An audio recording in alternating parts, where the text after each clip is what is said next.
Olá pessoal, hoje nós vamos falar aqui, na aula de hoje, sobre o famoso TDD, Test Driven Development, ou Desenvolvimento Orientado a Testes. O que vem a ser isso? Eu não sei se todos vocês já ouviram falar dessa expressão, o famoso TDD. Mas basicamente, para quem nunca ouviu falar, a gente vai estar falando sobre teste de desenvolvimento. E o que é teste? Não, professor, mas a aula aqui é de desenvolvimento, a gente está focado em falar sobre desenvolvimento, em querer desenvolver, esse é o mundo do desenvolvedor, né? Mas no dia a dia, vocês fazem um código lá da aplicação de vocês e só confia? Vocês não fazem um teste? Né? Todo mundo faz um teste, não é? De algo que faz. Ah, estou fazendo um cadastro de usuário. Ah, legal, você fez o cadastro de usuário. Provavelmente você vai testar, né? Se você tiver uma interface, interface web, você vai fazer um cadastro, simular um cadastro. Ou então, se é uma API, você vai utilizar um Postman, um Insomnia, por exemplo, para fazer a simulação de uma requisição para a sua API, por exemplo, que seja de cadastro de usuário mesmo. Para testar, né? Se vai cadastrar mesmo, vocês vão simular ali toda o cadastro, né, ou o teste da sua tela, da sua rotina que você estiver desenvolvendo. Tá? Então isso acontece na prática. Né?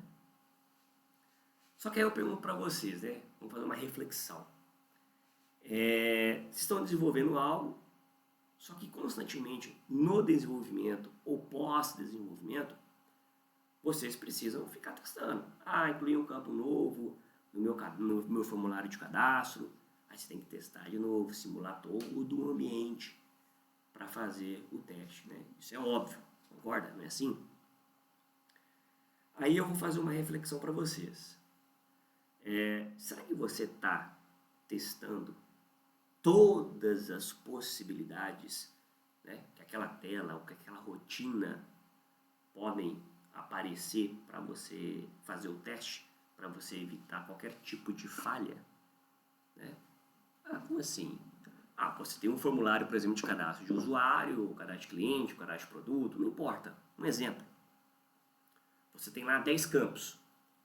Desses 10 campos, 3 deles são obrigatórios. Né?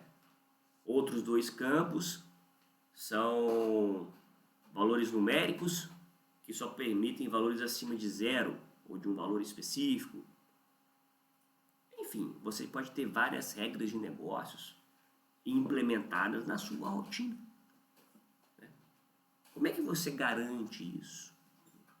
Que você consegue abranger no seu teste, que seja um teste manual, né? O exemplo que a gente deu aqui é um teste manual que o desenvolvedor faz no momento que está desenvolvendo.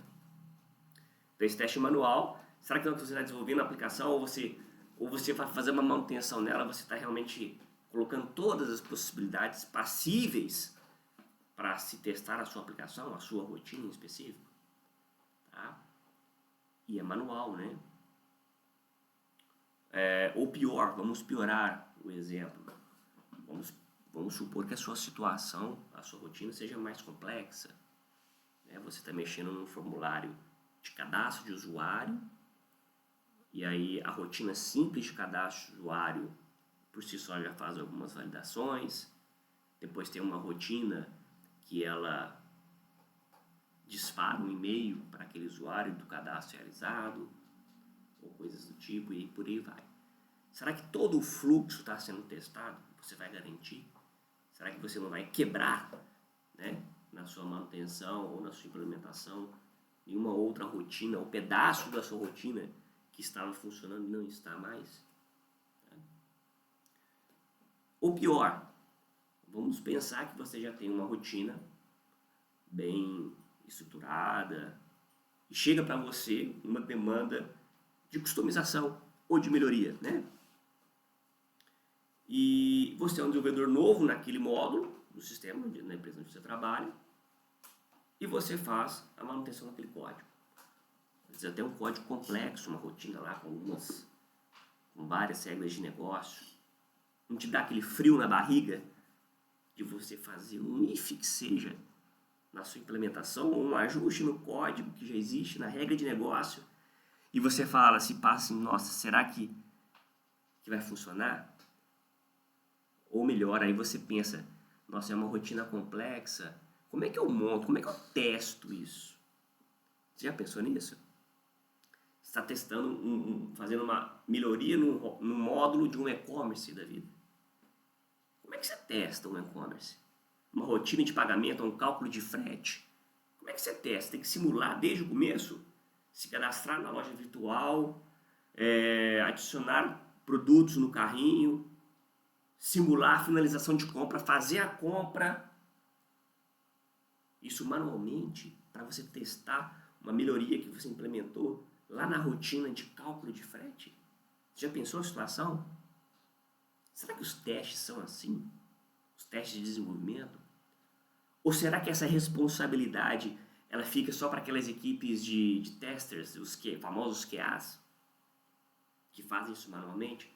Será que o desenvolvedor não tem nenhum tipo de responsabilidade ou algo que ele, um processo, um procedimento que ele se resguarde do seu próprio trabalho, da sua própria implementação? Já pararam para pensar ou refletir como é que funciona o teste no desenvolvimento? Como é que você garante? Né? Vocês não podem só pensar que o desenvolvedor é só desenvolver, só codar. Não é assim que funciona. Você tem que garantir que o que você está fazendo, ou seja, uma nova implementação ou uma correção, que o que você está implementando está funcionando na sua plenitude e vai garantir que não vai quebrar nenhuma outra rotina. Então, nessa reflexão é onde surgiu o conceito do TDD, que é o Test Driven Development, ou desenvolvimento orientado a testes. Tá? O que é isso? Vamos ver um pouquinho mais aqui sobre os slides, o que ele fala para a gente. Primeira coisa, vamos lá, objetivos dos testes de software. Então, estamos falando, todo mundo entendeu que a gente está falando de algo que tem o propósito de testar o software, testar a aplicação, testar aquela rotina, parte do código ou o código inteiro.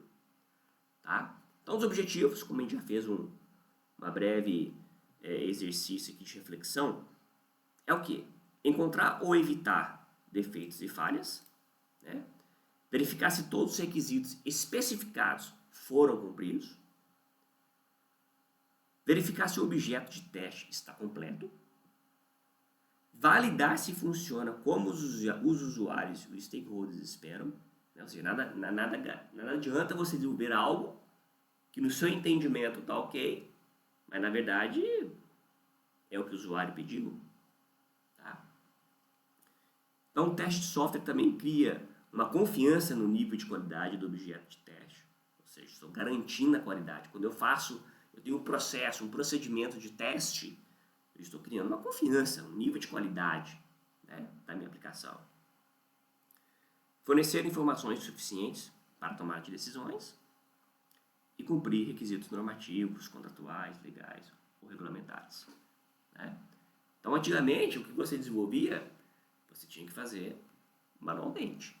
Né? Mas o objetivo do teste de software, seja ele manual, seja ele feito por uma outra equipe, ou seja ele um teste automatizado, a gente vai ver ainda hoje, os objetivos sempre são esses. Estamos falando aqui do conceito de teste de software.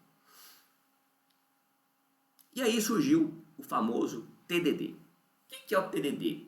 Já sei que é Test Driven Development, ou desenvolvimento orientado a testes. O que é? É um estilo de desenvolvimento originado nas práticas de Test First da XP, metodologia ágil Extreme Programming, disseminado originalmente por Kent Beck. Tá? Agora, o TDD ele é um conceito. E a ideia dele é que você deve escrever primeiro os testes da sua aplicação para depois implementar o código que fará com que eles funcionem. Aí, professor, estou meio confuso. Vamos lá. Como é que o senhor começou falando de teste, TDD, me deu a entender que é um teste automatizado, aí agora o senhor está falando que o TDD, eu primeiro tenho que escrever o teste para depois desenvolver. Calma aí que eu não entendi nada. Então vamos por partes. Primeira coisa, nós vamos mostrar aqui uma cultura do TDD, que é você fazer um código, você escreve um código, que esse código vai testar a sua funcionalidade, a sua aplicação. Espera aí. Então, primeiro passo. Estou automatizando um processo de teste que antes era manual. Então, quer dizer o quê? Nosso exemplo lá de cadastro de usuário. Quando eu fazia um desenvolvimento de cadastro de usuário, eu criava um processo de teste manual. Não é isso? Ou eu ia lá na interface web, preenchia os campos do formulário, clicava no botão salvar e depois eu listava para ver se foi cadastrado com sucesso. Eu deixava de preencher um campo obrigatório para ver se a ferramenta, a aplicação, o back-end apontava a falha de que, olha, aquele campo X é obrigatório. É isso? Eu montava um teste manual, passando um valor incorreto, para ver se a minha aplicação, meu back-end, ia fazer a validação daquele campo. Olha, aquele campo ali, valor X, não só permite valores inteiros acima de 10. Então, quando a gente faz um teste manual, a gente esboçava manualmente todos os cenários, possíveis cenários de regras de negócio que o meu back-end deveria contemplar para garantir o sucesso ali da rotina, da aplicação. Não é assim? Isso fica custoso, é óbvio. Né? Esse simples exemplo que eu dei para vocês de um cadastro de usuário muito simples, eu já coloquei aqui 3 situações. Uma possibilidade de campo, alguns campos serem obrigatórios, e eu preciso testar o cadastro manualmente, não passando esses campos. Outra opção é um campo numérico que só aceita valores acima de 10. Eu tenho que testar esse cenário. É isso. E por aí vai. Então, um simples exemplo, a gente já vê que toda vez que eu tiver que fazer uma implementação, ou que eu estiver mexendo no código para eu garantir a qualidade, eu tenho que repetir todo esse processo de teste manual. Custoso, tá claro? Então, o TDD, primeira coisa, eu vou automatizar esse processo de teste. Opa! Então, quer dizer que com um play, um clique, eu já vou testar todos os cenários do meu back-end? Exato. Essa é a ideia. E para eu fazer isso, é via código. Opa, então, agora eu estou entendendo. Então, eu vou desenvolver um código que vai simular a requisição de todas as minhas funcionalidades. Sim, é isso mesmo. E uma vez feito isso, desenvolvido esse código para testar o meu back-end, que é o exemplo que a gente vai tratar aqui, vale lembrar que a gente vai, nessa aula, demonstrar aqui o que a gente chama, uma parte do teste automatizado, né? Que é o teste de unidade, o teste unitário, tá bom? A gente não vai fazer aqui um código de teste de interface, tá bom? Vamos deixar isso aqui claro. A gente vai mostrar aqui um teste de back-end, de funcionalidade, tá bom? E o TDD, o que ele fala? Ele fala o seguinte, que ao invés de você fazer o seu back-end primeiro, cadastro de usuário, faz toda a rotina de cadastro de usuário, e depois você criar o código de teste, o TDD, que é um estilo de desenvolvimento, né? Uma metodologia, ele orienta que você faça ao contrário. Antes de você começar a fazer o código, propriamente dito, você constrói o código de teste. tá? E aí eu confesso para vocês que é um modelo, um pensamento de desenvolvimento difícil de se colocar em prática. Porque a gente está acostumado a fazer o que? O código, primeiro, e depois faz um processo de teste. Seja ele manual, seja um teste automatizado, né? E o TDD pede ao contrário.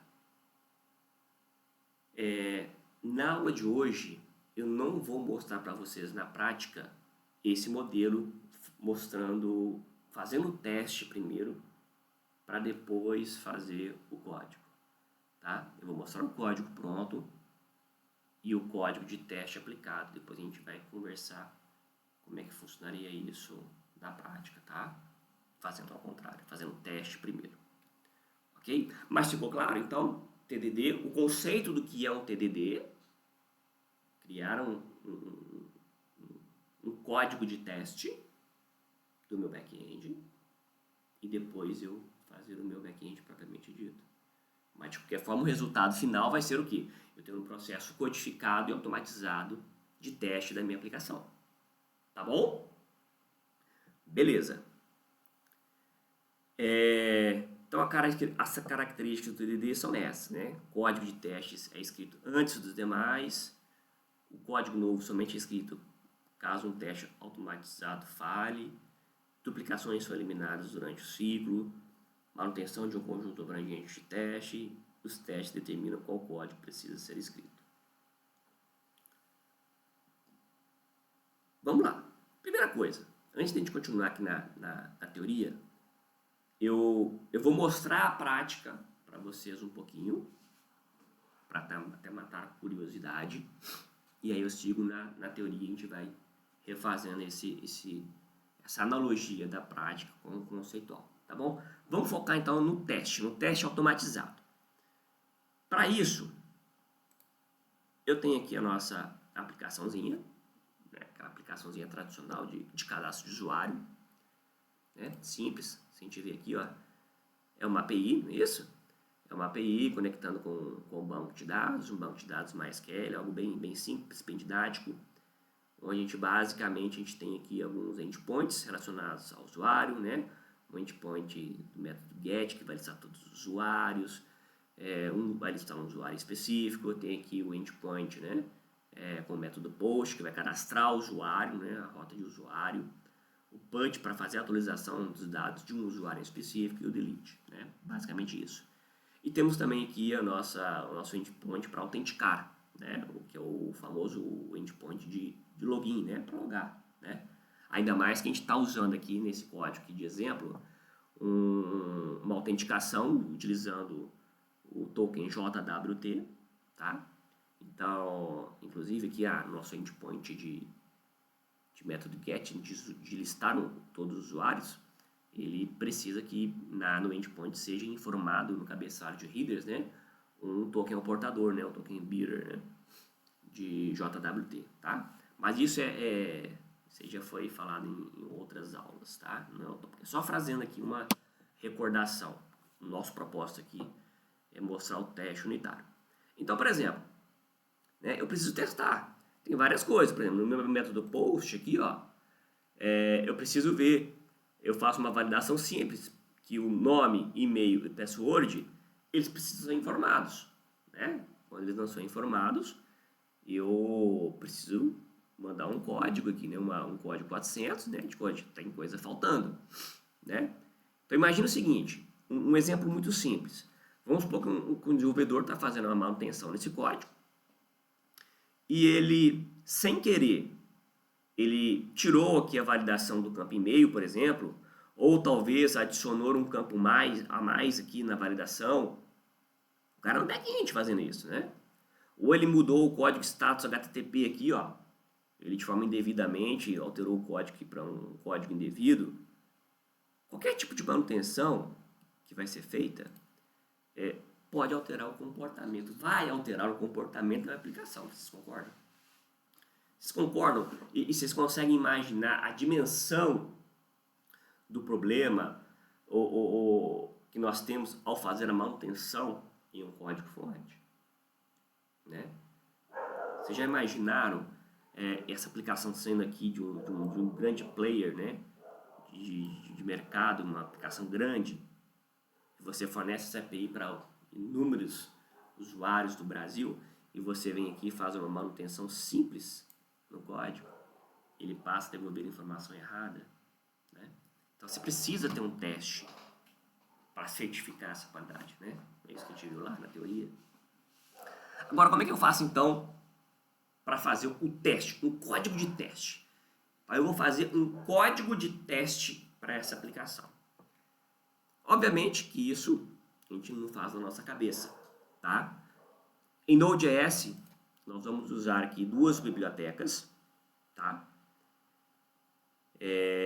Para fazer esse desenvolvimento. A primeira delas é o Jest, tá? Que é a principal biblioteca para teste de unidade, teste unitário, ok? E uma outra biblioteca que é o Supertest. A Supertest é uma biblioteca em Node que ela vai simular requisições HTTP. Tá? E a gente precisa dela por quê? Porque como nós estamos fazendo um teste, nós vamos criar um código de teste que vai simular requisições HTTP, porque o nosso código aqui é uma API, então eu preciso de um módulo que simule requisições HTTP. Né? Eu não estou fazendo um teste manual que eu estaria usando o Postman ou Insomnia, por exemplo. Postman e Insomnia são aplicações que simulam teste de requisições HTTP. Né? Mas eu não estou fazendo um teste manual, estou fazendo um teste codificado, automatizado. Então eu vou usar a biblioteca Supertest para fazer a simulação de requisições, que eu estou fazendo a requisição de uma API. Tá? E a biblioteca principal, como eu disse, é o Jest. Tá? O Jest é a biblioteca aqui em Node que vai fazer, que eu vou escrever meus códigos de teste baseado nessa biblioteca. Beleza? Show de bola. Muito bem. Quando eu faço isso, a primeira coisa que eu vou fazer, como padrão de nomenclatura, eu crio aqui, ó, se vocês observarem, na raiz do meu projeto, eu tenho uma pasta chamada testes. Tá? Então já dá para entender que todo o meu código de teste vai estar aqui dentro. Tá? Eu criei também um arquivinho chamado usuário.teste.js. Obviamente, nesse arquivo, é um código JavaScript, obviamente, que vai estar o código de teste automatizado. Tá? Essa nomenclatura aqui, ó, usuário.teste.js, esse teste na nomenclatura é padrão. Tá? A gente vai ver mais para frente que ao executar o código, né, a biblioteca Jest, ela procura por todos os arquivos do meu código-fonte que possuem na sua nomenclatura a nomenclatura teste. Tá? E aí ele vai executar exatamente todos os arquivos que tenham .test na minha aplicação. Tá? Então vamos lá. O arquivo usuário.teste.js. Opa, vamos ver o que ele faz. Vamos por partes aqui. Primeira coisa, eu tive que fazer um ajuste no meu arquivo index do projeto original. No meu projeto original da nossa API, nós não tínhamos essa linha de comando aqui, ó, módulo.exports igual a app, tá? O que eu estou fazendo com esse comando aqui, módulo.exports igual a app? Eu estou possibilitando a exportação desse arquivo index.js para ser utilizado por outros códigos, né, por outras classes, tá bom? E por que isso? Porque o arquivo usuário.test, que é o código que vai ter aqui para testar a minha aplicação, eu preciso importar ou usar as funções ou os endpoints da onde? Do arquivo index.js, né? Porque meu arquivo index.js é onde estão todos os meus endpoints.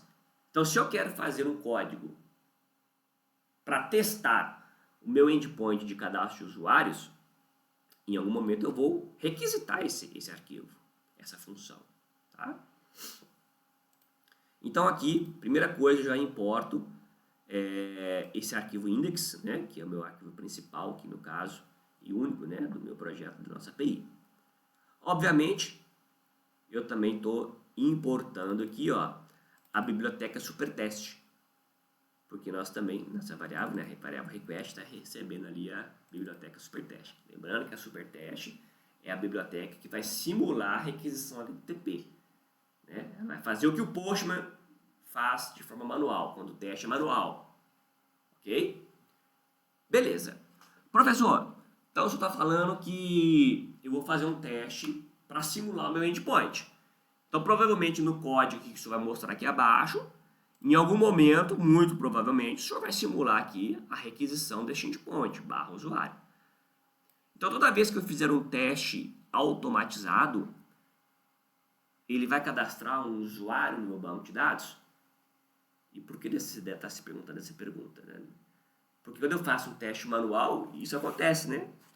Quando eu faço um teste manual em ambiente, ele, por mais que eu tenha um ambiente de homologação, uma base de dados de homologação, nunca um teste é feito em ambiente de produção, né? Na base de dados de produção. Mas quando eu faço um teste manual, geralmente quando você simula um teste manual, de cadastro de usuário, por exemplo, você vai acabar gerando um usuário de teste, né? Da base de dados. E isso acaba acontecendo o quê? Sujando a base. Por mais que ela seja uma base de homologação, uma base de testes, você acaba sujando, né? Porque é feio, né?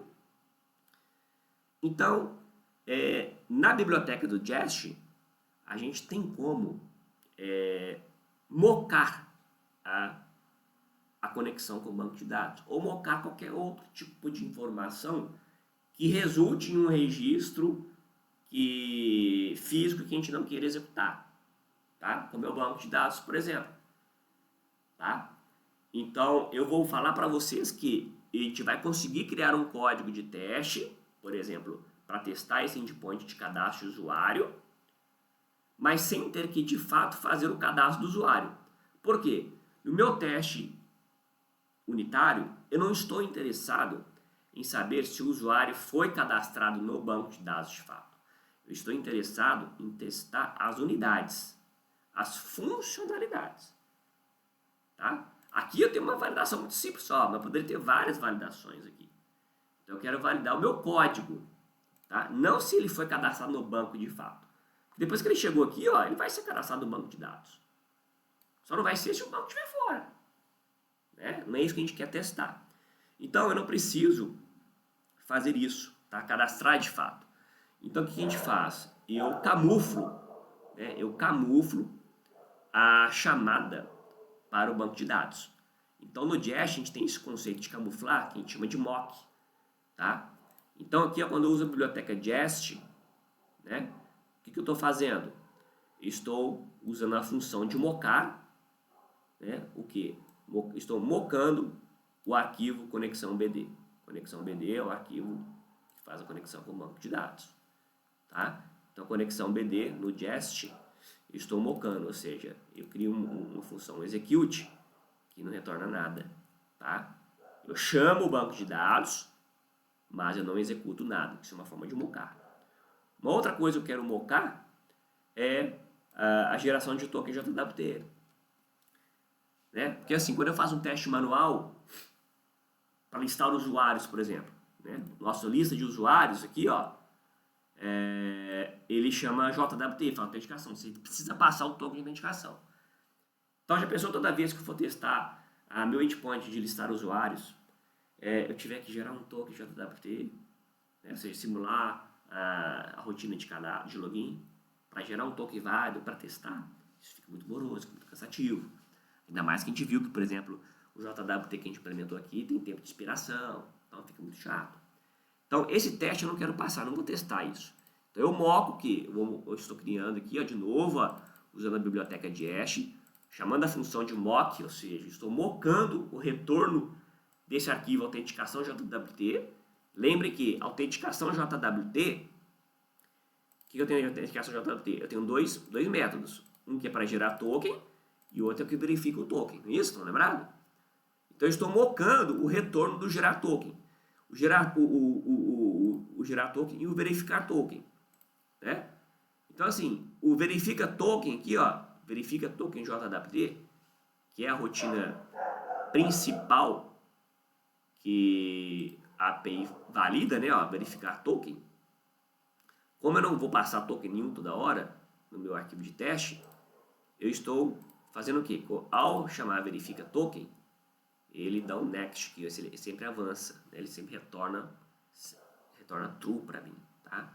Então, quando eu importo aqui o arquivo autenticação JWT, utilizando a função mock do Jest, eu consigo sobrescrever as funções contidas no arquivo original, né? Então, assim, gerar token JWT é uma função, né, deste arquivo. No teste unitário, o verifica token JWT, eu estou fazendo o quê? Passando para frente, tornando sempre true. Sendo que na função original, o que ele faz? Na verifica token JWT, na função original, ele valida, né? Ele pega lá o token que vem lá do cabeçalho headers, na tag authorization, e verifica se é um token válido, se não é, confere a assinatura e por aí vai, tá? Então aqui, ó, o mock é como se eu estivesse utilizando o arquivo autenticação JWT, né? Porque o código de teste ele tem que simular todas as funcionalidades, todos os recursos que o meu arquivo principal que eu vou testar utiliza, né? Então a index, o endpoint de cadastrar usuário, de listar usuários, eles usam o quê? Eles usam o arquivo conexão com o banco, eles usam o arquivo de autenticação JWT, é isso? Então, o Jest, né, a função de teste, também precisa usar. Meu arquivo de teste, ele precisa usar todos os arquivos e as funcionalidades que o meu arquivo original a ser testado, né, estão utilizando, tá? Beleza? Então, vamos lá. O que acontece aqui? O primeiro comando do Jest aqui, ó, é o describe. Esse describe é uma função onde vão estar todos os meus testes, né? Então, aqui eu estou testando testes da API de usuário. Se tivesse outros testes aqui, eu poderia criar outros módulos da minha aplicação, por exemplo, testes do módulo de produtos, teste para o módulo de vendas. Eu poderia criar um outro describe aqui, tá? É apenas para categorizar, ok? É uma função de categorização do Jest, tá? Só para ficar o código de teste organizado, tá? Isso aqui, pessoal, não é eu que estou inventando, tá? Isso aqui é a biblioteca do Jest que me orienta a fazer dessa forma, tá bom? Estou fazendo código baseado na documentação do Jest. Quando eu expando aqui, ó, se vocês observarem, aí de fato eu vou ter aqui, ó, todos os códigos de testes unitários que eu quero fazer, tá? Então aqui está agrupado e está bem definido pelo describe que eu vou fazer os testes do meu módulo de usuários, ok? Aqui é o texto que eu coloco, tá? Pode ser qualquer coisa. E dentro do código, aí sim eu tenho os testes, tá vendo? As funções de teste do Jest, tá? Mas vamos lá. Antes de mais nada, de eu executar esse código, quando eu for executar, vocês vão ver como é que eu executo o teste, esse arquivo de teste, ele vai ler isso daqui, né? Primeira coisa, ele vai executar essa função. Essa função aqui nada mais é que uma garantia para limpar qualquer cache residual dos mocks, tá? Tá bom? Como eu estou mocando, né? Simulando aqui o arquivo conexão BD e estou simulando aqui, né? Reescrevendo as funcionalidades do arquivo autenticação JWT. Toda vez que eu executar o teste, ele pode ficar algum resíduo de cache, vamos dizer assim, tá? Então essa função clear all mocks do Jest vai me garantir que eu vou, toda vez que executar o teste, né, que esse código for percorrido, ele vai limpar aqui, resetar, né, esses mocks, tá bom? Beleza. Olha que legal. O primeiro teste que eu fiz foi um teste até bem simples, de certa forma nem precisaria, mas didaticamente fica fácil vocês entenderem.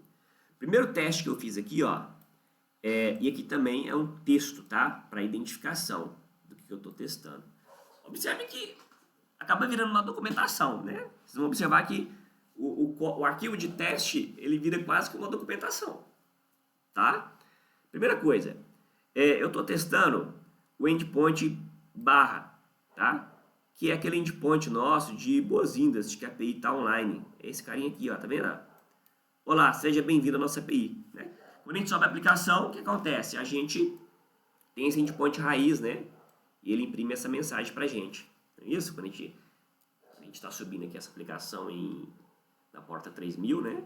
Então, quando eu acesso, por exemplo, da minha máquina localhost /3000, simples e puramente, ele acessa esse endpoint, né? Ele aparece a mensagem lá pra gente de olá, seja bem-vindo à nossa API.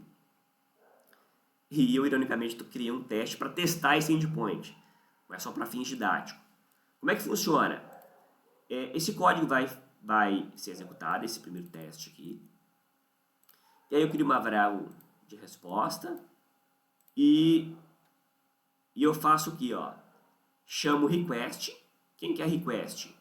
Request é o supertest, né? A variável que está recebendo que é a biblioteca supertest. A supertest, por sua vez, é uma biblioteca que simula requisição HTTP, não é isso? Ela faz o que o Postman faz. Então, request, eu passo como parâmetro o app. O app é quem? É o arquivo index. É todo esse meu código. Certo? E passo o quê? Método get com endpoint. Endpoint raiz. Então, esse código aqui, ó, ele está fazendo o quê? Uma requisição para o arquivo da variável app, que é o arquivo index.js, fazendo uma requisição do que? Uma função, né? Uma função, uma requisição. Como é uma requisição HTTP? Qual método? Método get, qual endpoint? /raiz. Por quê? Eu quero fazer uma requisição para este endpoint aqui, ó. Método get, /raiz. E aí, qual que é o meu teste que eu quero fazer? Esse cara aqui, ó, essa variável res, essa variável tipo constante, res de resposta, né, abreviação, vai receber o resultado dessa requisição. E quando ela recebe tudo que o Postman receberia. Né? Tudo que o Postman receberia. Então, o response, todos os cabeçalhos do meu response, tá bom? Então, para mim ver que isso está funcionando, eu posso criar o quê? Como é que eu sei que ao chamar essa requisição de boas-vindas, né, da minha API, ela está funcionando? Bem, uma resposta crua, humanamente falando, se eu fosse executar isso pelo Postman, eu ia esperar essa mensagem, olá, seja bem-vindo à nossa API, não é isso? E um status HTTP do tipo 200. Concordam? Por mais que o status HTTP não esteja definido aqui no retorno desse endpoint, a gente sabe que o retorno de sucesso padrão, quando você não especifica, é o código 200. Tá? Então, se você fizer essa requisição lá no Postman, o que vai ser retornado de forma manual? Se você fizer essa requisição, a string, vai ser retornada a string. Olá, seja bem-vindo à nossa API. E o código de status HTTP 200. Não é isso? Então, eu preciso escrever um código de teste para testar exatamente essa interpretação do resultado. Então, no código de teste, o jest tem essa função chamada expect. E aí, o que eu vou esperar? O expect. Eu espero que, na minha variável res, que é de resposta, o meu status code, né? Ou seja, minha variável de resposta vai ter o status code e o texto, não é isso? E o text, não é isso? Quando a gente recebe isso. Estão lembrados lá? Quando a gente fala na requisição via Ajax, que a gente fez lá no front-end, você tem o status code e o text. Né? Então, o status code, ele precisa to be, ou seja, ele precisa ser, vocês que é uma função do jest. É uma função acoplada da função expect do jest, ou seja, eu espero que res.statuscode seja 200. Concordam? E eu espero também, ó, expect que, eu espero que o text do meu retorno, do meu response, contenha a string olá, seja bem-vindo. Contenha, não precisa ser igual, tá? Aqui é só uma outra dica. Obviamente a gente não vai conseguir ver todas as funcionalidades, todos os métodos do jest. Né? Isso não é o propósito. Aqui é só para a gente abrir os horizontes para o teste teste unitário, né? E abrir os horizontes para o conceito do TDD, que é o teste orientado a desenvolvimento, ou desenvolvimento orientado a testes. Okay? Então, ou seja, retornou 200? Retornou. O text do meu response contém a string olá, seja bem-vindo? Olá, seja bem-vindo. Contém. Né? É diferente de ter. Contém. Então, se isso funcionar, eu falo que meu teste passou. Esse teste é um teste de prova. Ok? Seguindo este conceito, a gente vai criar teste por teste que a gente julgar que seja necessário ou que contemple todas as possibilidades da minha aplicação. Tá? Por exemplo, vamos pular aqui, ó. Se vocês observarem, eu tenho um teste no método get, no endpoint de usuário, para retornar a lista de usuários. Né? Esse teste aqui, ó, ele vai simular o quê? Esse endpoint aqui, ó, lista de usuários. Okay? Se eu abrir o código de teste desse rapazinho aqui, ó, o que ele faz? Primeira coisa, eu crio uma variável aqui, ó, usuários falsos. Esses usuários falsos aqui é um objeto idêntico ao que o meu endpoint retornaria. Tá? E aí o que eu faço? Essa connection, eu estou simulando, né, a execução da minha conexão com o meu banco de dados, chamando a minha função execute, tá? Que é o execute lá do MySQL, tá vendo? Da biblioteca do MySQL, tá vendo? Por quê? A minha lista de usuários, em algum momento, o que ela faz? Ela chama connection.execute, não é isso? Para conectar no banco de dados, para fazer o select dessa lista from na tabela de usuários. Né? Aqui, ó, eu tenho aqui, né, o connection, que é o arquivo de conexão com o banco de dados, isso? E a função execute. Então, só que eu não quero, eu vou chamar esse endpoint aqui, mas eu não quero que ele execute essa linha de conexão, né? Conectando de fato, verdadeiramente no banco de dados. Eu quero que ele moque essa execução, essa função. Porque essa função connection.execute, nativamente nesse código index, o que ele faz? Ele acessa o quê? O arquivo de conexão com o banco de dados, que tem aqui a conexão com o meu pool de conexão, é isso? E ele faz o quê? O execute. Tá? Mas eu não quero que ele faça conexão com o banco de dados. Vocês estão lembrados? Que a gente quer mocar o acesso ao banco de dados. E quando eu falo mocar, é tanto que eu não quero que nem cadastre nada no banco de dados. Eu não quero que faça consulta no meu banco de dados. Não quero executar um script de teste que fique fazendo consultas. O meu propósito não é consultar para ver se tem arquivo no banco de dados. É para ver se as funcionalidades contidas nas regras de negócios do meu código estão válidas. Tá?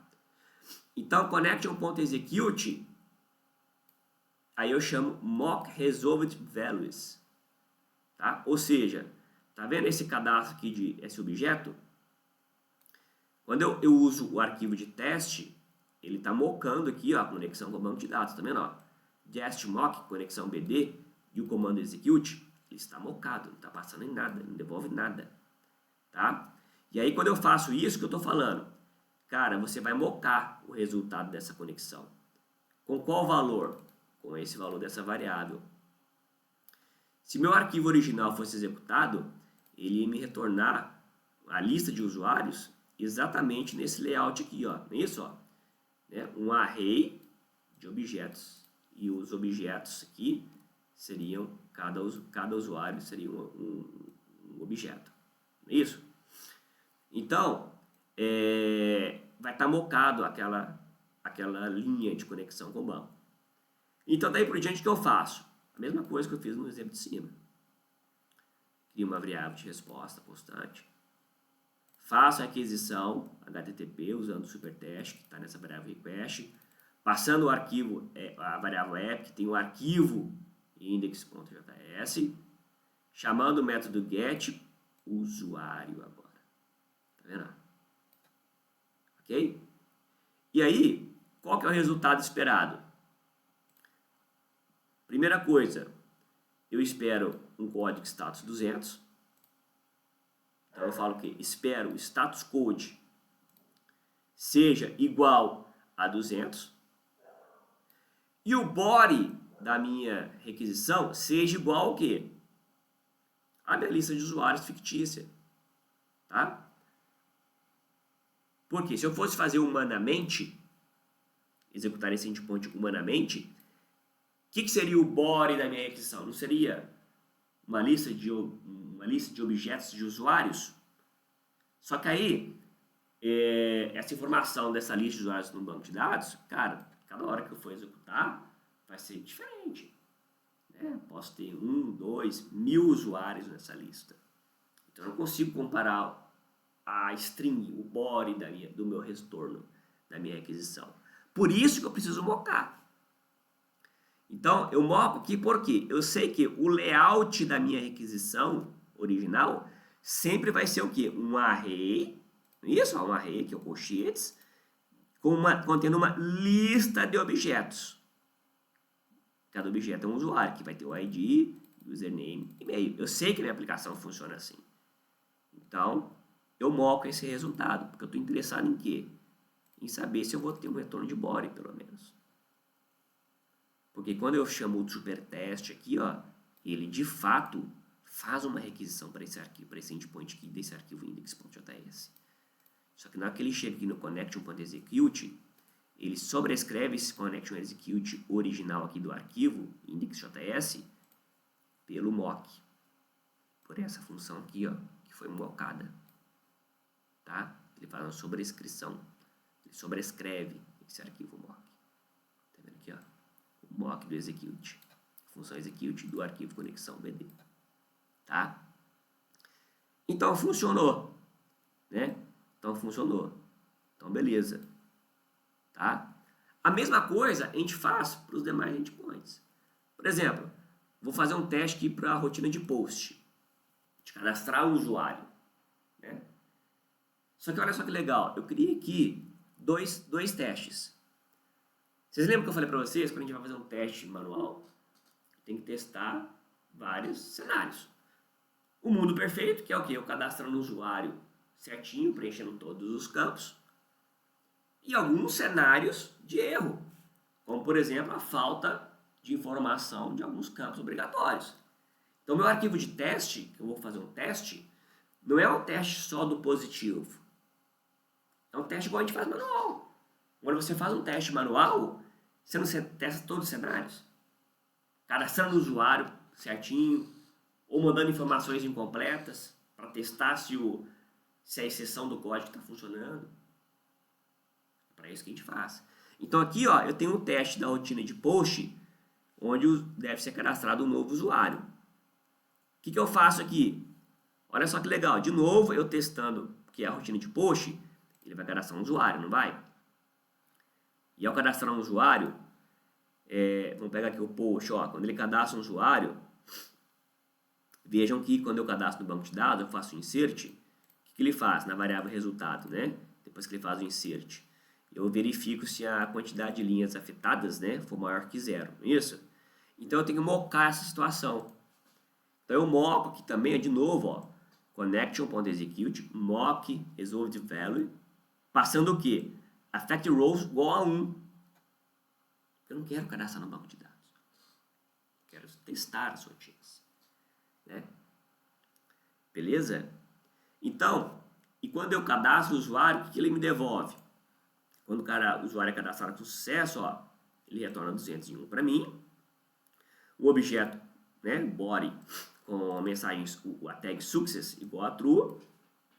E a mensagem usuário cadastrado com sucesso. Não é isso que o meu código faz?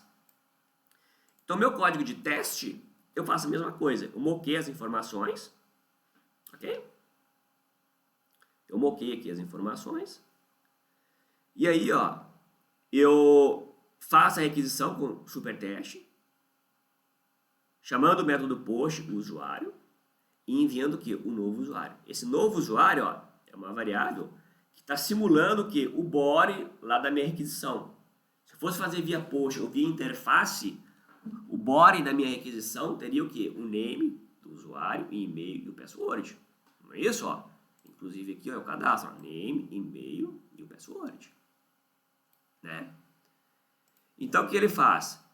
Se deu certo, eu espero um status code igual a 201, e aqui o código status 201, a gente está certificando ali daquelas boas práticas status code que a gente viu em outra aula passada.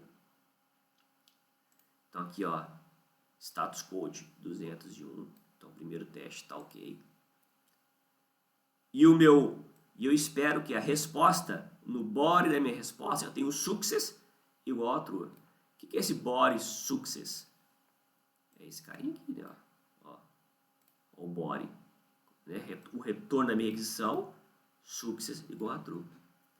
Não é assim que a gente faria manualmente, visualmente falando, se a gente estivesse usando um Postman ou provavelmente a requisição sendo feita via interface. Tá? Então eu criei já aqui um arquivo de teste para o cenário perfeito do endpoint de cadastrar usuários. E aí eu posso criar um outro cenário de teste aqui, ó, onde a ferramenta deve falhar se faltar campos obrigatórios. Opa! Então eu vou simular o quê? Eu fazer uma requisição para o endpoint de cadastrar usuário, tá vendo? Ó? Só que passando como objeto o quê? Os campos em branco do payload. Estão observando? Minha aplicação tem que travar isso daqui, ó. O que ela tem que fazer? Olha só, esse teste é para testar esse meu if, ó. Se not name ou not email ou not password, ou seja, se um desses campos estiver em branco, o que eu retorno? Status 400, não é isso? Ó? Success igual a false e a mensagem, nome e e-mail devem ser informados. Então, no meu arquivo de teste, eu fiz a requisição, mesmo, fiz a requisição, tá? Eu nem precisei mocar a conexão com o banco, porque aqui no meu if ele vai travar, né? Eu espero que ele trave, porque quando ele faz o if, que ele já dá return, ele nem segue daqui para baixo. Então, ele nem chega a executar essa conexão com o banco de dados. Por isso que eu não precisei mocar a minha conexão. Por quê? Eu sei que ele vai me retornar status code igual a 400 e eu espero que a resposta, o body com success, seja igual a false. Então, seja, ele vai cair exatamente aqui, ó, status code 400 e o success igual a false. Então, vejam que eu criei um outro teste para um dos cenários, ou seja, um dos meus ifs. Né? Eu criei um teste para uma das regras de negócio daquele meu endpoint. Tá? Então, eu estou mostrando para vocês aqui o conceito de como se criar um teste automatizado, né? E como construir ele. Tá? Como que eu executo esse cara? O teste. Primeira coisa, eu fiz um ajuste no meu arquivo package.json aqui na tag scripts. Para quem não sabe, né, o package.json, essa tag scripts é uma forma de atalho de eu fazer requisição para minha aplicação, startar minha aplicação, tá? Usando NPM ou Yarn, por exemplo. Tá? O que significa? Por exemplo, como é que eu subo minha aplicação? A gente não subia a nossa aplicação com Node, espaço index. Não é isso? A gente não subia a aplicação assim, ó. A gente não subia assim, ó. Node.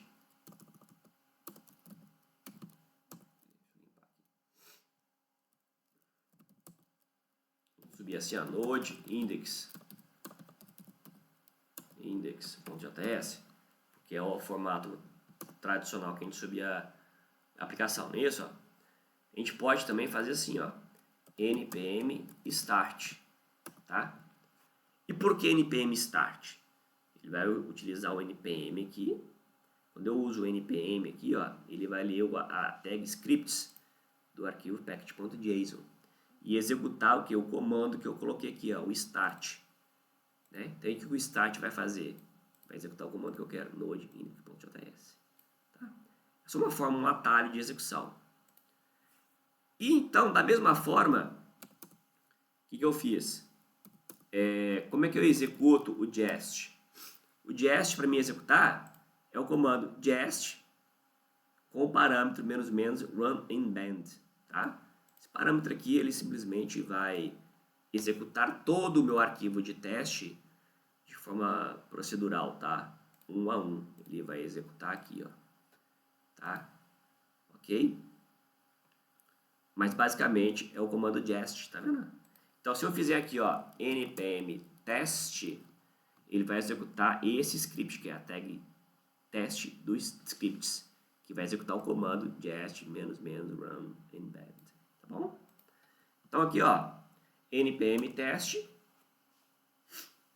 ele vai executar todo o nosso projeto de testes. Ele vai percorrer em todo o meu código fonte, procurando todos os arquivos que contenham na nomenclatura o ponto teste e executar eles. E olha só que legal, ele vai trazer um log aqui para mim, ó, pass, né? Ou seja, o que ele fez? Ele mostra o arquivo que ele localizou de teste.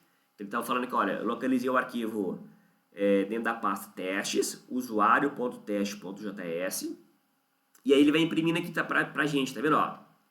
Deixa eu ir, ó, mostrando aqui, ó. Deixa eu pegar aqui o arquivo de teste, ó, olha que legal. Ó, testes da page usuário, tá vendo, ó, que eu falei que aqui era só um agrupador. E aí ele viu que dentro do arquivo, né, da describe testes da page usuário, ele vai testar, ó, 1, 2, 3, 4, 5. 5 planos de teste, ó. E quais são eles, ó? Ele escreve aqui, ó, tá vendo, ó? /get deve retornar mensagem de boas-vindas. Tá vendo aqui, ó? /get deve retornar mensagem de boas-vindas. /get usuário deve retornar a lista de usuários. Tá vendo, ó? Ele descreve pra gente cada coisa e mostra em quantos milissegundos foi executado o plano de teste. Tá vendo, ó? Então ele está executando todos esses pontos de teste nosso. E aqui, ó, ele traz o resultado, ó. Passou, né, um arquivo de teste do total de 1. Só que dentro desse arquivo de teste eu tinha 5 planos de teste, né, ó. 1, 2, 3, 4, 5. E os 5 total deram do total, ou seja, 5 testes passaram com sucesso dos 5 totais. Tá? Essa é a ideia. Então isso daqui, o que acontece? Imagine você fazendo uma manutenção no seu código fonte aqui, né? Aí você fala, nossa, o que me garante que o que eu implementei não atrapalhou nenhuma rotina ou nenhuma regra de negócio do meu código? Se eu executar o teste aqui, ó, ele vai funcionar. Isso me garante. Tá? Olha que legal. Vamos simular um erro aqui, ó. Deixa eu vir aqui no endpoint de cadastrar usuários. Ó, vocês lembram que a gente tem aqui, ó, um post aqui, ó, cadastrar um usuário, né?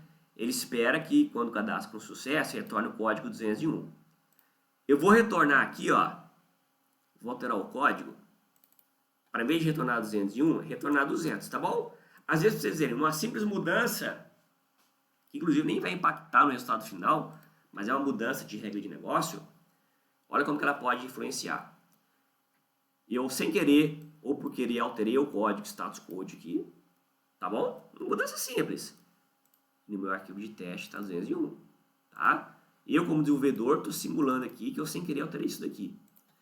Aí eu, como desenvolvedor, falei assim, ah, tá sucesso, né? Eu vi a Postman, testei, isso? Mexi um monte de coisa aqui, sem querer, alterei o status code. Aí eu falei, não, deixa eu me garantir. eu executo npm test. Olha só o que ele vai falar.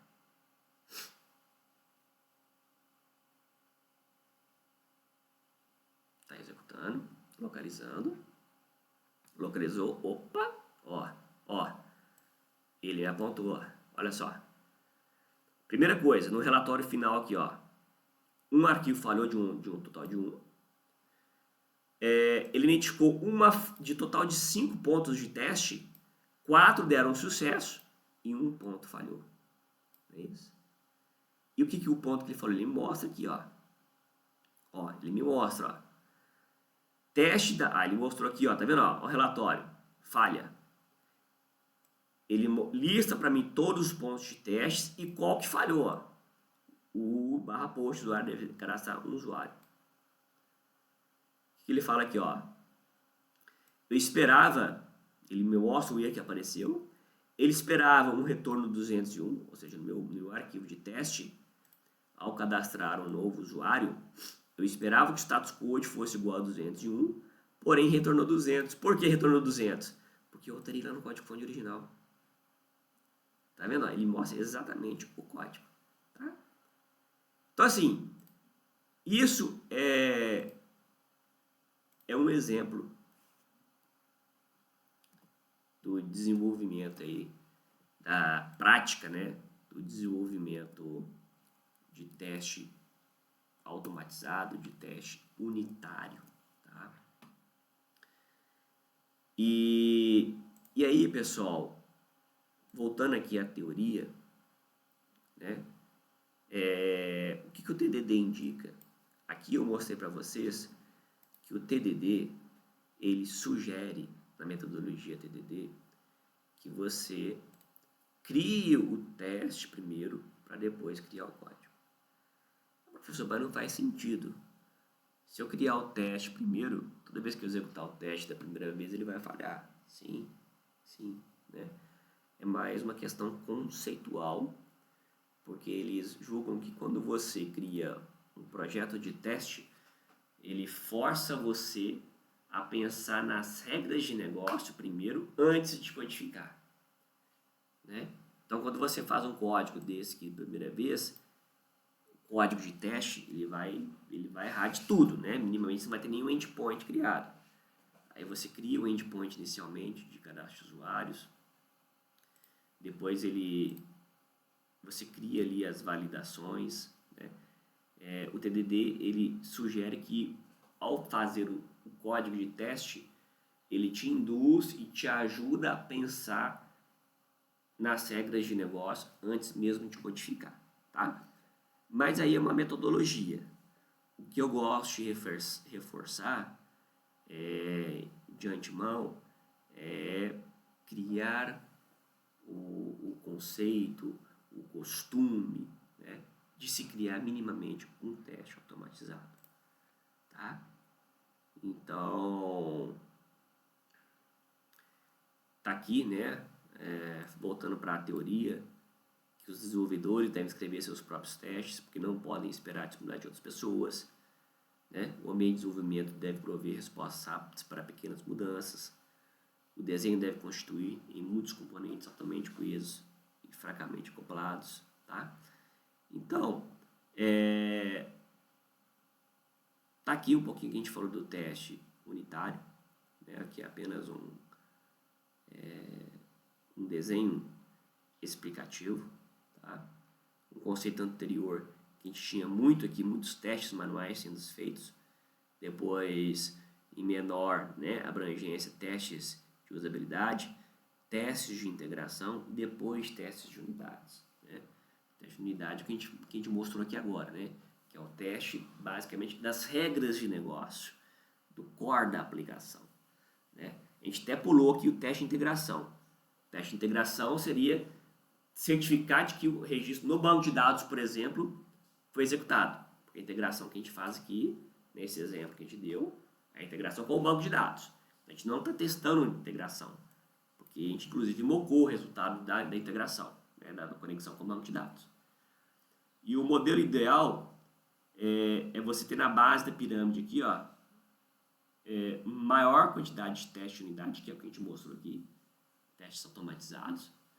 Em segundo, maior questões, teste de integração, depois teste de usabilidade, depois testes manuais. Então a gente vê que a tendência com o TDD e com o teste de unidade, né, os testes automatizados, é que os testes manuais sejam de menor impacto ou de menor esforço. Né? A gente passa a gastar menos tempo planejando testes manuais. Tá? E isso tudo antes de vir aí o TDD e todo esse conceito. Tá bom? Pessoal, para hoje é isso. Comecem a praticar e colocar na cabeça de vocês aí como desenvolvedores o conceito de teste unitário. Tá bom? Grande abraço.